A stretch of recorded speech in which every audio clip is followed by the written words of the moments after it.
Hi friends, welcome to Sindhu's curry world. ഇന്ന് ഞാനിവിടെ തയ്യാറാക്കുന്നത് ഗ്രീൻ പീസ് എഗ് മസാലയാണ്. അതിനുവേണ്ടി ഞാനിവിടെ ഒരു പാൻ അടുപ്പത്ത് വെച്ചിട്ടുണ്ട്. അതിലേക്ക് നമുക്ക് കുറച്ച് വെളിച്ചെണ്ണ ഒഴിച്ച് കൊടുക്കട്ടെ. അതിന് കോക്കനട്ട് ഓയിലാണ് നല്ലത്. അപ്പോൾ ഞാൻ കുറച്ച് കോക്കനട്ട് ഓയിൽ ഒഴിച്ച് കൊടുത്തിട്ടുണ്ട്. ഒന്ന് ചൂടായി കഴിയുമ്പോൾ നമുക്കതിലേക്ക് ഇത്തിരി പെരിഞ്ജീരകവും ജീരകവും കൂടി ഇട്ടിട്ടൊന്ന് പൊട്ടിച്ചെടുക്കാം.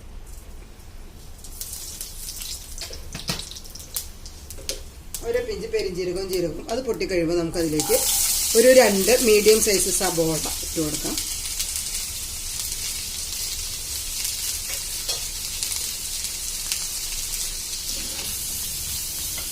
അപ്പോൾ ഈ സബോള വഴഞ്ഞോടെ നമുക്ക് 2 പച്ചമുളകും കൂടെ അരിഞ്ഞു കൊടുക്കാം. പച്ചമുളക് ചെറുതാക്കിയിട്ട് അരിയണമെങ്കിൽ അങ്ങനെ അരിയാം. ഞാൻ ഇപ്പം ഇത്തിരി വലുതാക്കിയിട്ടാണ് അരിഞ്ഞിരിക്കുന്നത്, കുട്ടികൾക്ക് അടിക്കാതിരിക്കാനായിട്ട് കേട്ടോ. ഇനി ഇതൊന്ന് നല്ലപോലെ വഴഞ്ഞു വരട്ടെ. ഞാൻ ഇതിലേക്ക് കുറച്ച് ഉപ്പ് ചേർക്കുന്നുണ്ട്. കാരണം ഞാൻ ഗ്രീൻ പീസ് വേവിച്ചപ്പോൾ ഉപ്പിട്ടിട്ടാണ് വേവിച്ചിരിക്കുന്നത്.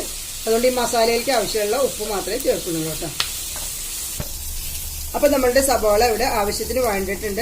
ഇങ്ങനെ മതി. ഇതിന് കൂടുതലായി നമുക്ക് കടിക്കാനായിട്ടൊന്നും കിട്ടില്ല. അപ്പം അതുകൊണ്ടൊന്ന് ഇത്രയ്ക്കും ആക്കിയാൽ മതി. ഇനി ഇതിലേക്ക് ഞാൻ ഒരു നുള്ള് മഞ്ഞൾപ്പൊടി, ഒരു 1/2 ടീസ്പൂൺ മുളക് പൊടി നമ്മൾ കളറിന് മാത്രമാണ് ചേർക്കുന്നത്. ഇതിൽ പച്ചമുളകിൻ്റെയും കുരുമുളകിൻ്റെയും എരിവാണ് കൂടുതലുണ്ടാക്കുക കേട്ടോ. ഒരു 1/2 ടീസ്പൂൺ കുരുമുളക് പൊടി, 1/2 ടീസ്പൂൺ ഗരം മസാല.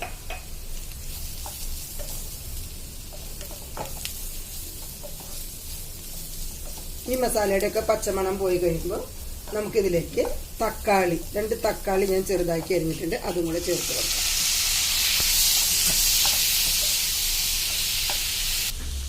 നമുക്കിതൊരു 2 മിനിറ്റ് ഒന്ന് ആ തക്കാളിയൊക്കെ ഒന്ന് വേവാനായിട്ടൊന്ന് മൂടി വെച്ച് വേവിക്കാം. മീഡിയം ഫ്ലെയിമിലാണ് കിടക്കണേ കേട്ടോ. അപ്പോൾ നമ്മൾ തക്കാളിയും സവോളയൊക്കെ ഒന്ന് വേവാനായിട്ട് ഇവിടെ മൂടി വെച്ച് വേവിച്ചിരുന്നു. ഇനി ഇതിലേക്ക് നമുക്ക് കുറച്ച് കറിവേപ്പിൻ്റെ ഇലയും കുറച്ച് മല്ലിയില, കറിവേപ്പില ഇതുപോലെ ചെറുതാക്കി നുറുക്കിയിട്ടാണ് ഇടുന്നത് കേട്ടോ. കുറച്ച് മല്ലിയിലയും ഇടാം.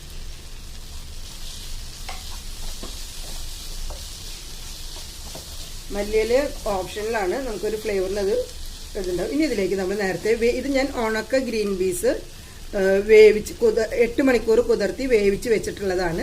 ഇതെടുക്കാം. അല്ലെങ്കിൽ ഫ്രോസൺ ഗ്രീൻ പീസ് ഉണ്ടെങ്കിൽ അതെടുക്കാം. ഏത് ഗ്രീൻ പീസ് വേണമെങ്കിലും നിങ്ങൾക്ക് എടുക്കാം കേട്ടോ. ഇത് കോഴിക്കോട്ടുകാരുടെ ഫേവറേറ്റ് ഡിഷാണ്. നമുക്ക് സ്നാക്സ് ആയിട്ടോ ബ്രേക്ക്ഫാസ്റ്റ് ആയിട്ടോ ചോറിൻ്റെ കൂടെയോ ഒക്കെ കഴിക്കാം. ഇതിനെ പണ്ട് പറയാറ് എങ്ങനെയാണെന്ന് വെച്ച് കഴിഞ്ഞാൽ പട്ടാണി മുട്ട മസാല എന്നാണ്. ഇപ്പോൾ ഗ്രീൻ പീസ് എഗ് മസാല എന്നാക്കി. അപ്പോൾ ഇതൊന്ന് ഇതിലിരുന്നിട്ട് ഇതിൽ ഉപ്പും മുളകൊക്കെ ഒന്ന് ഈ ഗ്രീൻ പീസിൽ പിടിക്കിട്ട് ഇതിലത്തെ ഈ ഗ്രീൻ പീസിലുള്ള ഒരു ചെറിയ വെള്ളത്തിൻ്റെ അംശം അതും കൂടെ ഒന്ന് പോയിട്ട് അതൊന്ന് നല്ലപോലെ ഡ്രൈ ആയിട്ട് വരട്ടെ കേട്ടോ. ഇപ്പോൾ ഇതിൽ നമുക്ക് ഉപ്പ് നോക്കാം. കുറച്ച് ഉപ്പ് മുൻപിൽ നിൽക്കണം. കാരണം വെച്ച് കഴിഞ്ഞാൽ നമ്മുടെ മുട്ടയിലേക്കും കൂടിയുള്ള ഉപ്പ് വേണം.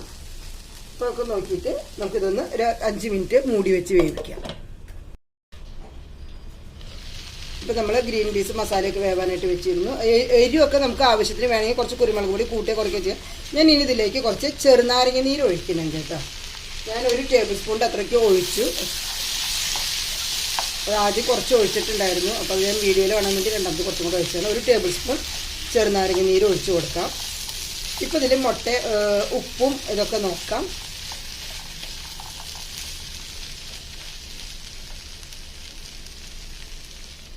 ഇനി നമുക്കിതിലേക്ക് ഒരു 4 മുട്ട പൊട്ടിച്ചൊഴിക്കാം. ഇനി ഞാനൊരു 4 മുട്ട അതിലേക്ക് പൊട്ടിച്ചൊഴിക്കുന്നുണ്ട്. ഇതൊന്ന് നമുക്ക് ബീറ്റ് ചെയ്ത് കൊടുത്തിട്ട് അതിൽ വെക്കാം കേട്ടോ. ഈ മുട്ടയിൽ നമ്മൾ വേറെ ഒന്നും ചേർക്കുന്നില്ല. ഉപ്പും കുരുമുളക് പൊടിയൊക്കെ മസാലയിലാണ് ചേർത്തിരിക്കുന്നത്. അപ്പോൾ നമ്മുടെ ഈ ഗ്രീൻ പീസിൻ്റെ കൂട്ടിലേക്ക് നമുക്ക് ഈ മുട്ടയുടെ മിക്സ് ഒഴിച്ചു കൊടുക്കാം. മുട്ട നമുക്ക് നേരിട്ടും ഇതിലൊഴിക്കാം കേട്ടോ. പൊട്ടിച്ച് ഇതിലേക്ക് തന്നെ നേരിട്ട് ഒഴിക്കാം. ഞാൻ ചെയ്യാം. എൻ്റെ ഈ ചാനൽ സബ്സ്ക്രൈബ് ചെയ്യാതെ കാണുന്ന ആരെങ്കിലും ഉണ്ടെങ്കിൽ സബ്സ്ക്രൈബ് ചെയ്തോളൂ. അതിൻ്റെ തൊട്ടടുത്ത് കാണുന്ന ബെല്ലൈക്കൺ പ്രസ് ചെയ്ത് ഓൾ എന്നുള്ള നോട്ടിഫിക്കേഷനോടെ എനേബിൾ ചെയ്താൽ ഞാനിടുന്ന വീഡിയോസിൻ്റെ നോട്ടിഫിക്കേഷൻ നിങ്ങൾക്ക് കിട്ടും. ഇപ്പോൾ ഫ്ലെയിം മീഡിയത്തിലാണ് ഇരിക്കുന്നത് കേട്ടോ. ഹൈ ഫ്ലെയിമിൽ ഇടരുത്. ഞാനിപ്പോൾ ഇതിലിട്ട് ഇനി ഇതിലേക്ക് ഞാനൊരു ചെറിയ സ്പൂണും കൂടെ ഗരം മസാല ഇട്ട് കൊടുക്കുന്നത്. നമ്മൾ നേരത്തെ ഒരു 1/2 ടീസ്പൂൺ ഗരം മസാല ഇട്ടതാണ്. ഇനി നിങ്ങൾക്ക് ഉണ്ടെങ്കിൽ ഇത് ഓപ്ഷനിലാണ്. ഒരു ചെറിയ സ്പൂൺ ചിക്കൻ മസാലയും കൂടെ ഞാൻ ചേർത്ത് കൊടുക്കുന്നുണ്ട്. അത് ചിക്കൻ മസാല ഓപ്ഷനിലാണ് കേട്ടോ. ഗരം മസാല നമുക്ക് ഇട്ട് കൊടുക്കാം. അപ്പോൾ അതിനൊരു പ്രത്യേക ഫ്ലേവർ വരും.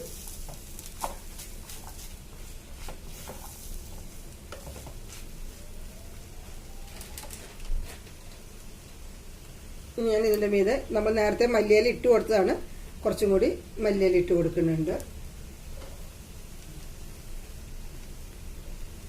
മല്ലിയിലും കറിവേപ്പിലൊക്കെ ഇടുമ്പോൾ ചെറുതാക്കിയിട്ട് നുറുക്കി ഇട്ടോളൂ.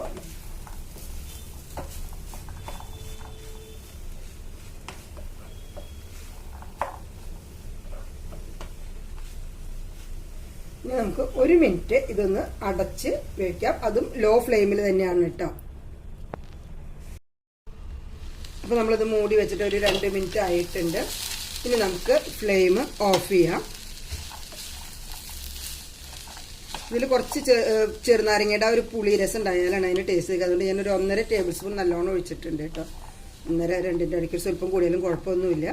അതുപോലെ ഉപ്പും കുരുമുളക് പൊടിയാണ് ഇതിൽ മെയിനായിട്ട് എരിവിന് എടുക്കുക. പച്ചമുളക്, ചുമന്ന മുളക് വെറുതെ കളറിന് വേണ്ടി മാത്രമാണ്. ഇനി നമുക്കിതൊരു സെർവിങ് ബൗളിലേക്ക് പകർത്താം കേട്ടോ.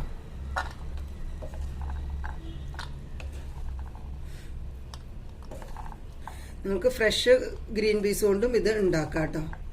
ഉണക്ക തന്നെ വേണമെന്നില്ല, ഉണക്കയല്ല ഫ്രഷാണ് നല്ലത്. പക്ഷെ എനിക്ക് ഫ്രഷ് കിട്ടാത്തതുകൊണ്ട് ഞാൻ ഉണക്ക കൊണ്ട് ചെയ്തതാണ്. ഞാനിത് ഡെക്കറേറ്റ് ചെയ്യാനായിട്ട് ഇതിൻ്റെ മീതെ കുറച്ച് ആലു ഭുജിയ ഇടുന്നുണ്ട്. അത് നിങ്ങൾക്ക് ആവശ്യമുണ്ടെങ്കിൽ ഇട്ടാൽ മതി. എൻ്റെ മക്കൾക്ക് ഇഷ്ടമുള്ളത് കൊണ്ട് ഞാനിതിങ്ങനെ ചെയ്യുന്നതാണ് കേട്ടോ. അപ്പോൾ ഇത് എല്ലാവരും ട്രൈ ചെയ്ത് നോക്കുക. വളരെ ടേസ്റ്റാണ്. നമുക്ക് ചോറിൻ്റെ കൂടെയോ സ്നാക്സ് ആയിട്ടോ ബ്രേക്ക്ഫാസ്റ്റ് ആയിട്ടോ ഒക്കെ കഴിക്കാൻ പറ്റിയ സൂപ്പർ ഗ്രീൻ പീസ് മസാലയാണ്, എഗ് മസാലയാണ്. അപ്പോൾ എല്ലാവരും ട്രൈ ചെയ്ത് നോക്കിയോളൂ. Bye, thanks for watching.